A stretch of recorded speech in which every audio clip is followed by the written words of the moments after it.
Aproximadamente 15 dias de trabalho e nem um cêntimo recebido. Promessas de um grande trabalho e nada. Esse foi o início da minha história aqui em Portugal. Quando cheguei em Portugal em 2022, cheguei sem conhecer ninguém, entrei como turista, como a maioria fez, depois busquei a minha manifestação de interesse. Mas o que eu quero te contar aqui hoje é que assim que eu cheguei em Portugal, já consegui uma proposta de emprego no primeiro dia. Cheguei no centro do Porto, fiz amizade com alguns brasileiros que fizeram algumas ligações, arrumar um trabalho para você. Falei, que maravilha, que país maravilhoso. Vamos lá. No outro dia, bem cedinho, fomos do centro do Porto até Vila do Conde. Chegando lá, conheci o patrão. Era uma casa que estava em fase de remodelação e chegou na fase externa que precisava colocar as cerâmicas. Perguntou se eu tinha experiência e eu disse que sim. Tinha experiência em colocação de cerâmicas e azulejos. E ele disse para mim, tenho aqui aproximadamente 40 metros, 60 por 1,20 m, são porcelanatos, são peças retificadas, não quero pisos saltados, não quero nada disso, isso aqui eu vou conferir, se tiver vai ter que refazer. E tudo bem, é assim que eu gosto de trabalhar, um trabalho tem que ser bem feito.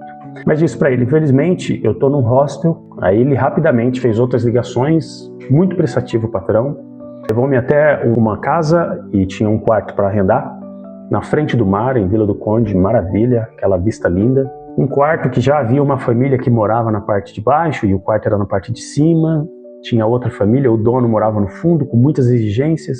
Muitas pessoas já passam por isso aqui em Portugal e em qualquer lugar do mundo, isso é normal. E tinha muitas exigências. Na hora de cozinhar tinha que fechar as portas, não podia incomodar o outro inquilino, não podia receber visita e coisa e tal. Eu falei, para mim isso pouco importa, eu acabei de chegar, quero um lugar para morar e trabalhar. O valor da renda eram 300 euros. E quando foi conversar sobre o valor do trabalho com o patrão falou que pagava um ordenado mínimo. Naquela altura, 705 euros. A construção, eu acho que chegava em torno de 750 euros. Para colocar, só tinha aquele trabalho em vista. Ele falou, vão aparecer outros trabalhos, é claro, mas o que eu tenho para você fazer é isso aqui. Eu saí um pouco fora do meu planejamento, assim eu não precisava gastar com moradia. E sobraria o dinheiro porque o futuro próximo era trazer a minha família para Portugal. Vim aqui acertar minha documentação e depois com tudo regularizado trazer a minha família para cá. Mas essa primeira proposta não fazia muito sentido para mim. Eu recusei. E chegou a noite, conheci outro pessoal que já trabalhava na área do capoto. E também me ofereceu trabalho. Falou, olha, meu patrão está precisando de um homem. Se você é desenrascado na obra, trabalhamos na área do capoto. Não sei se você conhece. Eu disse que não conhecia, mas estava disposto, como estava num país novo, queria aprender novas coisas.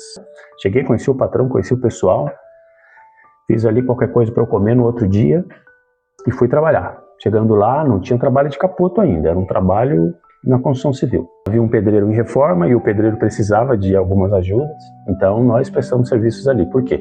O dono da obra era a contabilista do patrão. Ia fazer uma permuta ali. E ele nos pagava com outro trabalho, com outro dinheiro que ele tinha. Isso para mim também não interessava. O importante é que eu estava ali e eu estava trabalhando. Muito contente. Chegando lá, era trabalho de pedreiro, era trabalho de construção civil. Para mim, até então, sem novidade, muito tranquilo. Primeiros trabalhos era uma piscina que tinha o canto curvo, tinha que deixar o canto em 90 graus. Então eu passei o dia na rebarbadora e o martelo elétrico, para mim, sem novidade. Outros dias, passamos ali uns dias e depois vamos fazer valetas para arrumar a tubulação de uma nova casa e estavam a fazer do lado, enfim, trabalho de pedreiro.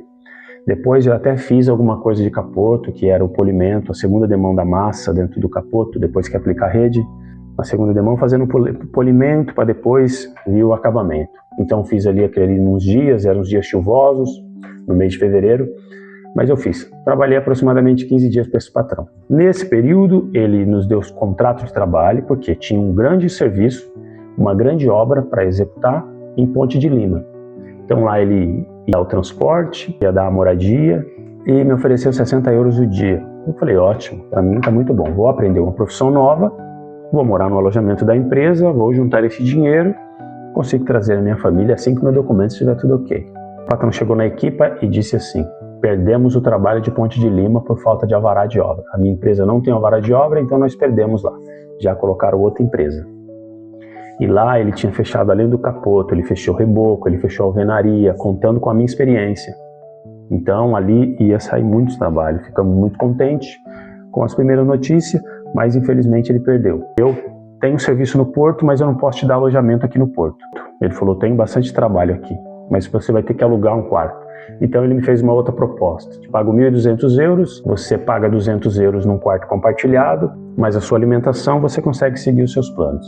Aí eu falei, não faz parte daquilo que eu vim fazer. Eu não vou gastar dinheiro com arrendamento agora. E eu mantive isso. E ele chegou em mim e disse assim, mas esses dias que você trabalhou, eu vou pagar para você, pode ter certeza. Lá da baixa no contrato, depois eu recebi a notificação que aquele contrato terminou o contrato como se eu tivesse abandonado o trabalho.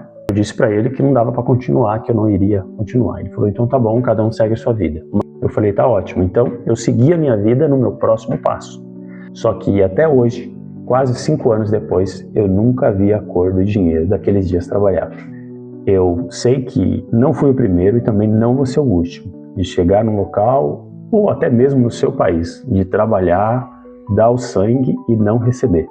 Acho isso uma falta de respeito com o ser humano que está ali dedicando horas da vida para fazer o trabalho e você simplesmente não paga.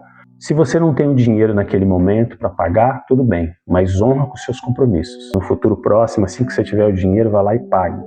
Mas infelizmente não foi isso que aconteceu. Hoje, graças a Deus, vivo numa situação muito melhor. Meu nome é Ricardo Araújo e eu conto aqui as histórias de sucesso e fracasso da construção civil. E esse foi um pedacinho do meu fracasso. Então já me segue para não perder a próxima.